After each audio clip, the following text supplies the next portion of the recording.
Hello and welcome. I am the Otaku, and today we're going to be taking a look at one of the best blasters in Star Wars Battlefront, the DLT-19, or what I like to call the Noob Cannon.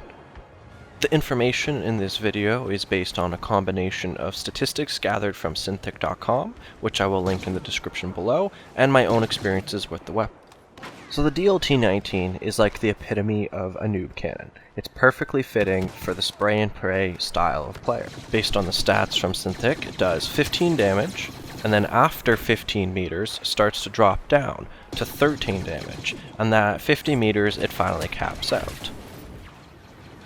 So that means the weapon does retain most of its damage at any range, but also keep in mind it lacks a scope when aiming down sight. It would appear that the weapon is intended to be used as a hip-fire machine at short and medium ranges. It gives you the advantage of not wasting any time to scope and take out your enemies. The DLT-19 has a high rate of fire, sitting at 600 RPM, which ties it for first place of any fully automatic weapon in the game. A high rate of fire makes this weapon easy to stick on targets at any range, and you won't be punished for missing shots, at least not compared to something like the T-21 or the DL-44. The weapon has a slight horizontal recoil, but lacks virtually any vertical recoil. The weapon is super easy to control. You can pretty much just hold down the trigger and fire away with no regard for anything. Just be careful not to overheat. However, the slight side-to-side recoil does mean that this weapon is going to have some trouble being accurate at extremely long ranges. You can still put down cover fire, take somebody out if they're in the open, but don't expect to be able to snipe. The time to kill on the weapon is good overall, but it is severely outclassed at very close ranges, and then once again at very long ranges. However, that is only on paper. In reality, a lot of the weapons that outclass it are slow rate of fire or burst weapons, meaning they miss just one or two shots and they're probably toast.